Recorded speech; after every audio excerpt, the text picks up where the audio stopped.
कहानी की शुरुआत होती है रेमंड नाम के एक बेहद आलसी लड़के से, जो इस वक्त फिशिंग करने के मूड से एक लेक के किनारे आकर बैठा। अभी अभी स्कूल में रेमंड की जमकर बेइज्जती हुई थी और अब वो सबको 4-5 अतरंगी मछलियां पकड़ के दिखाना चाहता था कि वो एकदम नल्ला नहीं है। जब वो लेक के पास अपनी साइकिल पर पहुंचा तो बहुत सारी चिड़िया उसे रास्ता दिखाने लगी, मानो उसे किसी खास जगह तक ले जाना चाहती हूँ। तभी उसे एक बड़ा सा मेंढक दिखा और वो उसे पकड़ने भागा, लेकिन मेंढक झील में कूद गया। अपना कांटा पानी में डालकर वो लेक के किनारे पर ही लेट गया और जोर जोर से बोलते हुए सोचने लगा कि बस कुछ ऐसा हो जाए कि जिंदगी में कुछ ना करना पड़े और सब कुछ मिल जाए जो भी चाहिए हो। उसके इतना कहते ही उसका फिशिंग वाला कांटा अपने आप ही खिंचकर एक अजीब सी चीज में जाकर फंस गया। उसने खींचने की कोशिश की और जब उसने ध्यान से देखा तो एक अजीब सा जीव सामने आया। रेमंड अब पेड़ों के पीछे छुपते छुपाते उसके करीब जाने लगा। वो समझना चाहता था कि ये चीज क्या है। उसने जीव की तरफ पत्थर फेंका तो उसने पत्थर को पकड़ लिया। फिर वो बोलने भी लगा। उसने अपना नाम बेली बताया और कहा कि मैं एक जादुई घिया हूँ। पहले तो रेमंड डर गया, लेकिन फिर उसे दादी की कहानी याद आई।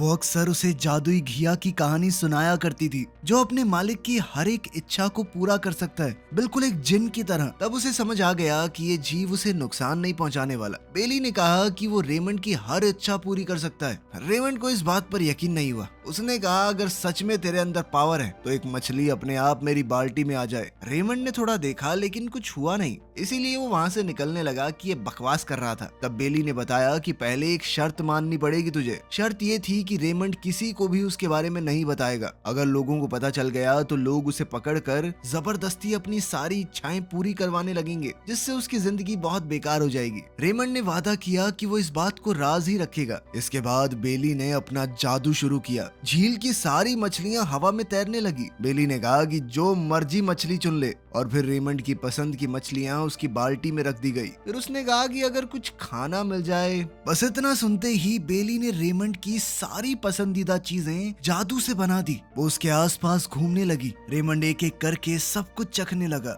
खाना खाते हुए रेमंड सपने सजाने लगा कि बस अब तो कुछ नहीं करना, जिंदगी भर आराम से एकदम मजे से जीऊंगा मैं।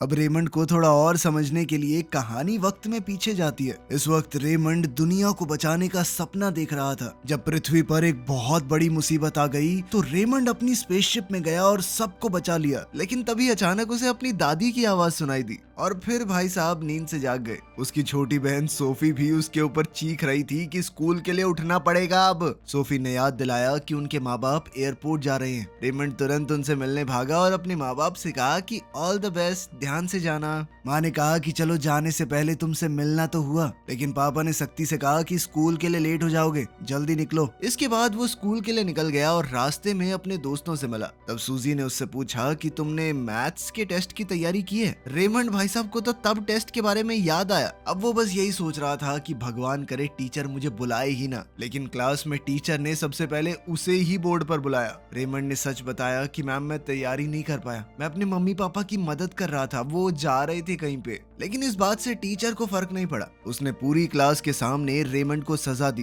ताकि सभी बच्चों को समझ आए कि बिना पढ़े आने का नतीजा क्या होता है। ये पहली बार नहीं था। रेमंड अक्सर पढ़ाई को नजरअंदाज ही करता था, इसीलिए उसके नंबर भी कम आते थे। क्लास के बोर्ड पर भी उसके नाम के आगे बस एक स्टार लगा हुआ था, लेकिन रेमंड खुश था कि चलो एक स्टार तो है मेरे पास। वो ज्यादातर समय उल जलूल सपने देखने में बिताता। उसने अपने दोस्तों को अपना साइंस प्रोजेक्ट के लिए बनाया हुआ रॉकेट का डिजाइन दिखाया, लेकिन जॉन ने उसका मजाक उड़ाया और कहा कि ऐसा रॉकेट बनाना बहुत मुश्किल है। ये सुनकर रेमंड उदास हो गया और वहाँ से चला गया। घर पहुंचकर उसने सुना कि दादी सोफी को एक जादुई घिये की कहानी सुना रही है, जो हर एक इच्छा को पूरी कर सकता है। रेमंड ने ये कहानी न जाने कितनी बार सुनी हुई थी, तो वो इसे नजरअंदाज करके अपने कमरे में चला गया। उसने एक जगह बैठकर होमवर्क करने की बहुत कोशिश की, लेकिन बार बार नींद की झपकी आ जाती। फिर वो मछली पकड़ने उसी लेक पर पहुंच गया जहाँ से कहानी की शुरुआत हुई थी। खैर बेली का जादू से बनाया हुआ खाना खाने के बाद रेमंड ने आसमान की तरफ देखते हुए कहा, यार मैं हमेशा से उड़ना चाहता था।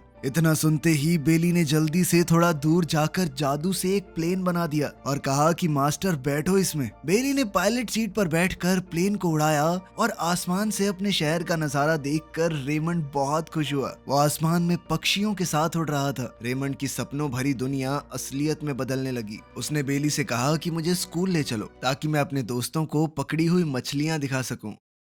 स्कूल पहुंचकर उसने शॉन और डैन को मछलियां दिखाई। दोनों बहुत इम्प्रेस हो गए। उसने मछलियां प्रोफेसर लू को भी दिखाई और फिर घर लाकर एक्वेरियम में रख दी। घर पर वो बेली से बात कर रहा था कि तभी सोफी कमरे में आ गई। उसने पूछा कि वो किससे बात कर रहा है। रेमंड ने तुरंत बहाना बना दिया कि तू तो मुझे जानती है, मैं अजीब सा हूँ, खुद से ही बात कर रहा था। लेकिन सोफी नहीं मानी और वो कमरे में उस जीव को ढूंढने लगी। सोफी बेड के नीचे घुसकर बेली को पकड़ने की कोशिश करती रही। बेली भी बचकर भाग रहा था। सोफी उसकी तरफ लपकी और उसने सोचा कि मैंने बेली को पकड़ लिया, लेकिन ये तो दादी का पैर था। इसके बाद दादी ने उसे बेड से बाहर निकाला और अपने साथ नीचे ले गई कि पढ़ने दे भाई को। उनके जाने के बाद रेमंड ने बेली को ढूंढा। बेली कंबल के नीचे सो रहा था। खैर अगली सुबह रेमंड लाइब्रेरी गया और हैना से एक किताब लेने की कोशिश की, लेकिन हैना ने बताया कि वो किताब नहीं मिल सकती क्योंकि फ्रेड जिसे वो पसंद करती है उसने पहले ही किताब को रिजर्व कर लिया था। रेमंड ने हैना से कहा कि यार वो किताब बहुत जरूरी है, मुझे बायोलॉजी का टेस्ट है, उसकी तैयारी करनी है, इस बार फिर से पनिशमेंट मिलेगी वरना। लेकिन हैना ने देने से मना कर दिया। ये सुनकर रेमंड बहुत परेशान हो गया।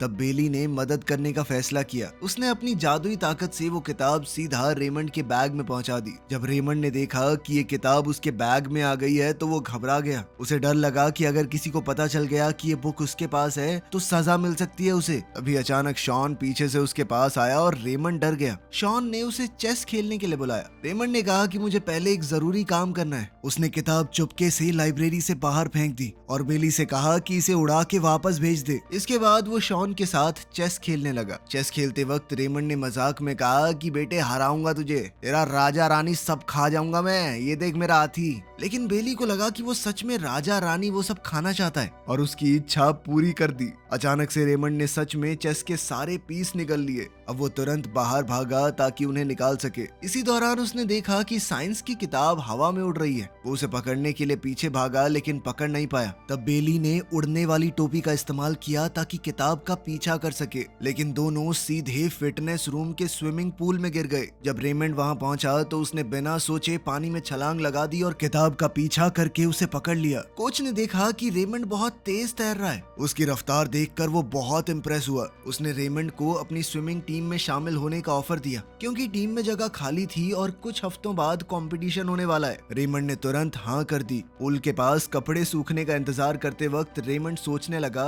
कि क्या उसकी टीम स्विमिंग चैंपियनशिप जीत पाएगी। बेली ने तुरंत कहा कि जब तक वो साथ में है रेमंड हमेशा जीतेगा। रात को जब रेमंड सो रहा था बेली ने उसका कमरा साफ कर दिया। उसके गंदे कपड़े टोकरी में रख दिए, साफ कपड़े अलमारी में रख दिए और स्कूल का सामान भी ठीक से सेट कर दिया। सब कुछ ठीक करने के बाद बेली आराम करने चला गया। अगली सुबह उसने रेमंड को जल्दी उठा दिया ताकि वो स्कूल के लिए लेट ना हो जाए। जब दादी ने देखा कि रेमंड बिना जगाए नाश्ता कर रहा है तो वो बहुत खुश हुई। उन्हें लगा कि रेमंड सुधरने लगा है। पहली बार रेमंड को स्कूल के लिए जल्दबाजी नहीं करनी पड़ी। उस दिन गर्मी बहुत ज्यादा थी तो बेली को लगा कि कुछ करना पड़ेगा, तो वो खुद ब खुद साइकिल को चलाने लगा ताकि रेमंड बिना पसीना आए स्कूल पहुंच सके। बेली की मदद से धीरे धीरे रेमंड क्लास में अच्छा करने लगा और प्रोफेसर लियू भी उसकी प्रोग्रेस से काफी इंप्रेस हुई। वो एक बेहतर स्टूडेंट बनने लगा। धीरे धीरे टेस्ट के अंदर उसके नंबर भी सुधरने लगे। स्विमिंग प्रैक्टिस में भी बेली ने छुप कर उसकी मदद की। वो पानी के नीचे रहकर रेमंड को तेज तैरने में सहारा देता। जब रेमंड ने रिकॉर्ड टाइम में प्रैक्टिस पूरी कर ली तो कोच को यकीन ही नहीं हुआ। उसने रेमंड की बहुत तारीफ की। उस शाम खाना खाने के बाद रेमंड ने अपनी रॉकेट की ड्राइंग देखी जो उसने स्कूल के साइंस प्रोजेक्ट के लिए बनाई थी। उसे समझ आ गया कि जॉन सही बोल रहा था, वो रॉकेट बनाना मुश्किल है। वो हार मानने वाला था कि तभी बेली ने एक नया डिजाइन बना दिया, लेकिन रेमंड ने देखा कि नया डिजाइन तो और भी ज्यादा मुश्किल है। इसलिए बेली ने अपनी जादुई ताकत से एक रोबोट डॉग बना दिया। अगली सुबह रेमंड उसे स्कूल ले गया और अपना नया प्रोजेक्ट सबको दिखाया। ये गलगोटिया यूनिवर्सिटी वालों ने मूवी तो नहीं देखी हुई। सभी क्लासमेट्स उसकी तारीफ करने लगे। सब हैरान हो गए उस रोबोट को देखकर, लेकिन डैन ने रेमंड के रोबोट को चैलेंज दिया और दोनों के रोबोट्स के बीच में मुकाबला हुआ। बेली जैसे शरीर को हिला रहा था रोबोट भी एकदम वैसे ही चल रहा था। तो इस मुकाबले के लिए बेली एक मेंढक को सामने ले आया ताकि वो लड़ाई की फीलिंग ले सके। जैसे वो और मेंढक लड़े बिल्कुल उसी तरह दोनों रोबोट आपस में लड़े और इस तरह जादू की मदद से रेमंड के रोबोट ने डैन के रोबोट को हरा दिया। लेकिन जैसे ही क्लासमेट ने रोबोट डॉग को हाथ लगाया तो वो हिलने लगा और काम करना बंद कर दिया। एक तरह से टूट ही गया था वो। ये देखकर रेमंड बहुत नाराज हो गया। उसने बेली से कहा कि इतना कमजोर रोबोट कौन बनाता है, और उसे जल्दी से रोबोट को ठीक करने को कहा। बाद में घर लौटते वक्त दोनों एक खिलौनों की दुकान के सामने से गुजरे। दोनों ने सोचा कि अंदर जाके देखते हैं क्या खास है। जैसे ही रेमंड अंदर गया उसकी आंखें चमक उठी। वहाँ रिमोट से चलने वाले हेलीकॉप्टर और बहुत ही अजीबोगरीब नई तरह के रोबोट थे। रेमंड इतना खुश हुआ कि अपनी एक्साइटमेंट को रोक ही नहीं पाया। तभी अचानक उसका सामना डैन से हुआ। डैन ने कहा कि मैंने तुम्हें दुकान में जाते हुए देखा था, इसीलिए वो भी उसके पीछे आ गया। उसने रेमंड पर इल्जाम लगाया कि तुमने वो रोबोट डॉग कहीं से खरीदा है ना, तुमने खुद नहीं बनाया, राइट? रेमंड को उसके सवालों से बचना मुश्किल लगने लगा, इसीलिए वो तुरंत दुकान से भाग गया। रेमंड को परेशान देखकर बेली ने सोचा कि वो अपने मालिक को खुश करेगा। उसने अपनी जादुई शक्तियों से दुकान के सारे खिलौनों को जिंदा कर दिया और उन्हें रेमंड के घर जाने का हुक्म दिया। जब तक दुकान का मालिक समझ पाता तब तक सारे खिलौने वहाँ से गायब हो चुके थे। खैर, घर लौटने से पहले रेमंड और डैन ने सोचा कि वो डायनासोर वाली फिल्म देखेंगे, लेकिन जब वो सिनेमा पहुंचे तो पता चला कि सारी टिकट बिक चुकी हैं। रेमंड फिर भी जिद पर अड़ा रहा कि वो फिल्म देखेगा। तब बेली ने अपनी जादुई शक्ति से रेमंड को सीधा स्क्रीन के अंदर ही पहुंचा दिया। अंदर जाते ही रेमंड को समझ आ गया कि उससे बड़ी गलती हो गई है। एक बड़ा सा टीरेक्स डायनासोर उसके पीछे दौड़ पड़ा। बाहर बैठे लोग उसे देखकर हंसने लगे। बेली सीढ़ियों पर बैठकर ये सब कुछ देख रहा था। रेमंड भागता हुआ स्क्रीन से बाहर निकलने की कोशिश कर रहा था, लेकिन डायनासोर ने उसे पकड़ लिया और खाने ही वाला था कि तभी बेली अपने छोटे जहाज के साथ स्क्रीन के अंदर घुसा और डायनासोर पर हमला कर दिया। उसने उसे हराकर पेट्रोल बनने के लिए छोड़ दिया। इससे सिनेमा देखने आए लोगों का मजा भी खराब हो गया। खैर, घर लौटते वक्त रेमंड बहुत गुस्सा हुआ। उसने बेली से कहा कि मेरी मदद करते करते तुम मुझे मुश्किलों में डाल देते हो, लेकिन असली मुश्किल तो अभी बाकी थी। रेमंड साइकिल चला रहा था, तब उसने पीछे से आवाज सुनी। जब उसने मुड़कर देखा तो उसकी आंखें खुली की खुली रह गई। बहुत सारे खिलौने उसकी तरफ तेज रफ्तार से बढ़ रहे थे। घबराकर वो जल्दी से घर पहुंचा। उसने देखा कि सारे खिलौने उसके कमरे की तरफ बढ़ रहे हैं। तब उसे पता चला कि उसके मम्मी पापा भी सफर से वापस आने वाले थे। डर के मारे उसने तुरंत बेली से कहा कि सभी खिलौनों को वापस दुकान पे भेज दो। अच्छी बात ये रही कि बेली ने समय पर सब कुछ ठीक कर दिया और मम्मी पापा को कुछ पता नहीं चला, वरना तो उसके चैंटे ही चैंटे थे कि खिलौने कहाँ से आए ये। कुछ देर बाद रेमंड के पापा उसके कमरे में आए और उसे ड्राइंग रूम में बुलाया। वहां जाकर रेमंड ने देखा कि उसके लिए एक नई साइकिल रखी है। पापा ने बताया कि स्विमिंग टीम में शामिल होने की खुशी में ये इनाम है। रेमंड बहुत खुश हुआ। उसे नहीं पता था कि उसके पापा उसके इस फैसले से इतने खुश होंगे, लेकिन रेमंड को खुश देखकर बेली उदास हो गया। उसे लगा कि मालिक को बाकी सब खुश कर रहे हैं, मैं नहीं कर पा रहा। इसीलिए वो रात भर जागकर रेमंड के मैथ्स के एग्जाम की तैयारी करने लगा, ताकि अगले दिन उसे अच्छे नंबर मिल पाए। सुबह जब बेली उसे जगाने लगा तो देखा कि रेमंड खुद ही उठ चुका है। रेमंड ने बताया कि वो एग्जाम देने के लिए एक्साइटेड है, क्योंकि अगर वो मेहनत करके ए ग्रेड ले आया तो मम्मी पापा बहुत खुश हो जाएंगे। जब क्लास में प्रोफेसर लू ने एग्जाम के क्वेश्चन पेपर बांटे तो सब बच्चे तुरंत लिखने लगे, लेकिन रेमंड चुपचाप बैठा रहा। उसे लग रहा था कि शायद ऊपर से जवाब गिर जाएंगे। बाहर पेड़ पर छुपा हुआ बेली खिड़की से क्वेश्चन देखकर मदद करने की कोशिश कर रहा था, लेकिन वो समय रहते कुछ नहीं कर पाया और रेमंड की आंसर शीट खाली ही रही। समय खत्म होने लगा तो रेमंड घबरा गया। तब उसने देखा कि सूजी लगभग सारे क्वेश्चन कर चुकी है। बेली ने जादुई शक्ति से सूजी के जवाब रेमंड की कॉपी पर पहुंचा दिए और सूजी की शीट खाली हो गई। जब सूजी ने अपनी खाली कॉपी दी तो प्रोफेसर लू को शक हुआ। फिर जब उन्होंने रेमंड की कॉपी देखी तो उस पर सूजी का नाम लिखा हुआ था, क्योंकि आंसर्स के साथ साथ नाम भी कॉपी हो गया। तब सच सबके सामने आ गया। सूजी अपने दोस्त से बहुत ज्यादा नाराज हो गई, क्योंकि उसने उसकी मेहनत चुराने की कोशिश की थी। इससे पहले कि टीचर रेमंड को पनिशमेंट देती, वो वहाँ से भागकर सीधा तालाब की तरफ चला गया। थोड़ी देर बाद बेली वहाँ पहुंचा। रेमंड ने गुस्से में कहा कि सारी गलती तुम्हारी है। उसने गुस्से में कहा कि तुझे पका के खा जाऊंगा मैं, घिया। बेली ने उसकी बात मान ली और खुद को ही सजा देने लगा। वो अपने आप आग में बदल गया, लेकिन जैसे ही वो रेमंड के हाथ तक पहुंचा तो उसका हाथ बुरी तरह जल गया। ये देखकर रेमंड को समझ आया कि ये घिया पागल है, हर बार इसकी मदद नहीं लेनी चाहिए। अब रेमंड उस जादुई घिया से बहुत ज्यादा गुस्सा था। उसने चीख कर कहा कि तू एक राक्षस है, जल्दी से यहाँ से चला जा, मुझे तेरा मुंह नहीं देखना। उसी पल बेली का रूप बदलने लगा। धीरे धीरे वो सच में एक डरावने राक्षस में बदल गया। तब उस जादुई घिया ने सच बताया। उसने कहा कि मैं वैसा ही बन जाता हूँ जैसी भावनाएं मेरे मालिक के दिल में होती हैं। अगर रेमंड के मन में गुस्सैले बुरे विचार आएंगे तो उसका रूप भी बदल जाएगा। इतना कहकर वो उस डरावने रूप में रेमंड का पीछा करने लगा। रेमंड डर गया और जोर से बोला कि वो तुरंत चला जाए। जैसे ही उसने ये कहा, बेली फिर से अपने पुराने शांत रूप में आ गया। वो रेमंड से माफी मांगने लगा। उसने कहा कि मुझे एक और मौका दे दो, लेकिन रेमंड अब उस जादुई घिया से तंग आ चुका था। उसने उसे उठाया और वापस उसी तालाब में फेंक दिया जहां वो उसे पहली बार मिला था।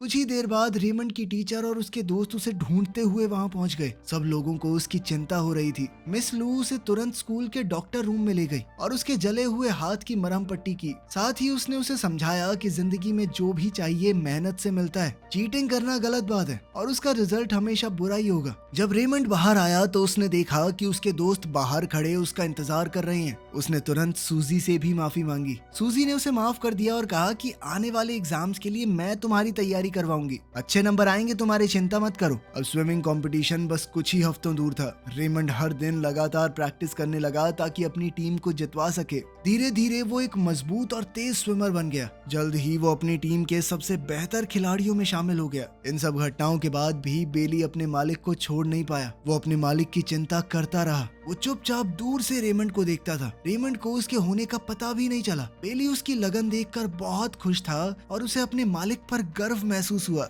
एक महीना बीत गया और आखिरकार कंपटीशन का दिन आ ही गया। रेमंड की टीम अब बहुत मुश्किल में है। हार और जीत का फैसला रेमंड ही करेगा। अगर वो तेज तैरा तो टीम जीत सकती है। अपने साथियों और परिवार की आवाज सुनकर रेमंड ने पूरी जान लगा दी। आखिर में उनकी टीम जीत भी गई। इसके तुरंत बाद रेमंड सीधा तालाब की तरफ दौड़ा। वो बेली को अपना प्राइज दिखाना चाहता था, ये सोचकर कि बेली ने उसे जिताया जादू से। लेकिन वहां पहुंचकर उसे पता चला कि बेली तो कंपटीशन में कहीं आया ही नहीं, क्योंकि रेमंड ने बेली को कह दिया था कि मुझे तुम्हारी मदद नहीं चाहिए। तब रेमंड को समझ आया कि मैं तो अपनी मेहनत से जीता हूँ। वो खुद से ही बहुत ज्यादा इंप्रेस हो गया। तब बेली सामने आया। उसने प्यार से कहा कि अब आपको मेरी मदद की जरूरत नहीं है। अब वो सब कुछ खुद कर सकता है। अब समय आ गया था कि वो किसी और बच्चे की इच्छाओं को पूरा करे। बेली अब एक पक्षी की पीठ पर चढ़कर वहां से निकल गया। जाने से पहले उसने आखिरी बार कहा कि किसी को भी मेरा राज मत बताना। कुछ वक्त बाद रेमंड नींद से उठा और उसने आसमान की तरफ देखा। वहाँ एक बादल था जो बिल्कुल बेली जैसा लग रहा था। उस पल में उसके मन में सवाल आया कि मैंने जो कुछ भी देखा वो सपना था या हकीकत। लेकिन फिर उसने सोच लिया कि सपना था या हकीकत ये जरूरी नहीं है। उसने जो सीखा है कि मेहनत और ईमानदारी से जिंदगी जीनी है वो ज्यादा जरूरी है। वीडियो पसंद आई तो लाइक कर देना, चैनल को सब्सक्राइब कर लेना। मिलते हैं अगली वीडियो में।